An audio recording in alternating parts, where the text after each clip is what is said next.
One of the questions I've had with violent far-right groups is there a hidden hand behind some of these actors? Our next speaker, Thomas, is going to touch on that.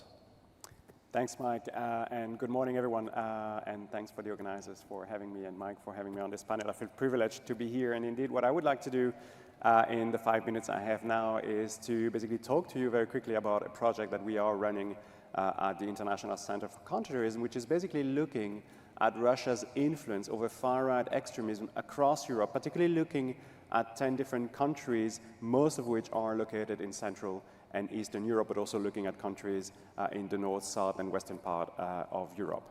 Because what we're trying to identify is basically what is the scope, the diversity, the magnitude, the intensity of Russia's influence over far-right extremism in all of these different countries, to try to put a finger on Russia's toolbox, on patterns of this influence. And because we are ICCT, we're particularly interested in terrorism and violent extremism. And so we're not only looking at Russia's influence over the radical right parties, and that has been, there's been a lot of research on that already, but we're really trying to look at how radical right parties are enabling violence, and also how Russia is interacting directly or indirectly with violent extremist groups or individuals. So that is, in a nutshell, what we're trying to do in this project. And what I want to do in the few minutes I have here is basically to talk to you about 3 very concrete examples out of more than 20 examples that we are basically addressing in this project, particularly highlighting Russia's influence over violent incidents or violent movements. So let me quickly talk to you about those 3 particular events. The first one happened in February 2018 in a part of Ukraine where basically a cultural center was set on fire by 3 individuals. And basically behind this event, the idea was to present this incident as neo-Nazi, as basically part of Ukrainian's government not respecting the rights of the minorities, because it was a Hungarian cultural center and there is an important Hungarian community in that part of Ukraine. And that obviously steered tensions between Hungary and Ukraine, Hungary being a member of the European Union and of NATO. But in reality, when investigations really started, what we discovered is that this was a false flag attack. The 3 individuals that conducted this arson attack were actually Polish citizens, members of a far-right extremist violent group called Falanga, pro-Russian group, who basically had planned carefully this operation to steer precisely diplomatic tensions between Hungary and Ukraine. And actually, these individuals had been recruited, approached, paid by a German self-claimed journalist, himself very closely connected to Russia and to Germany's far-right AfD party. So that is a very interesting example, because it does bring this Russia's malign influence in a very concrete violent incident, but also it does highlight the fundamentally transnational nature of a lot of these activities and networks.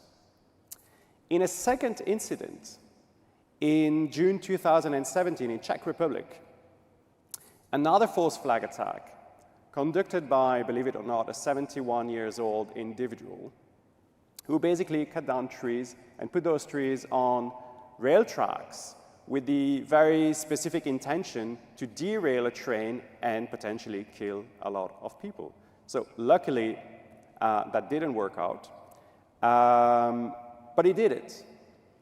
And this individual was basically very much embezzled by Russian disinformation. He was an adherent also of a far-right extremist, racist, pro-Russian party in Czech Republic. And basically, as the investigation showed, he really lived in a disinformation, paranoid kind of bubble. And we already heard other speakers talk about this world out there. And that example is quite interesting also. And it was a false flag, sorry, I should have mentioned, it was a false flag attack, because basically what he did is that he then left a number of leaflets around the place of the incident, basically claiming Inshallah, and so basically Allah Akbar. So basically what he wanted to do with his attack is basically to blame migrants, Muslim migrants in Czech Republic, because he obviously wanted to get rid of them. And so what this incident shows very clearly is that disinformation coupled and supported and echoed by local forces can have very concrete, very serious, violent, lethal consequences on the ground. And the third example that I wanted to share with you, it's in Serbia, and it is a group called as People's Patrol, which is a violent far-right vigilante group that basically spreads Russian disinformation and organizes anti-migrant operations, which, as you can imagine, are not peaceful operations.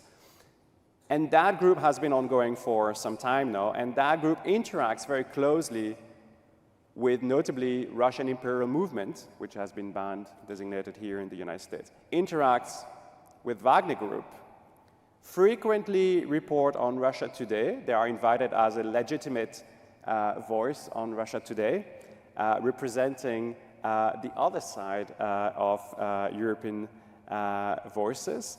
And basically, that is a very, very violent, very dangerous group, very much connected to Russia.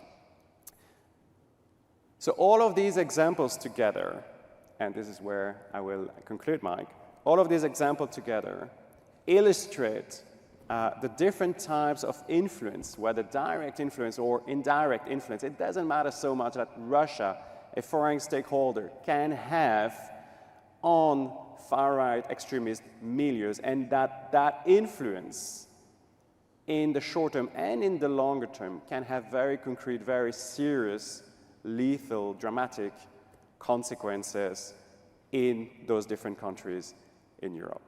I will stop here. Thank you very much.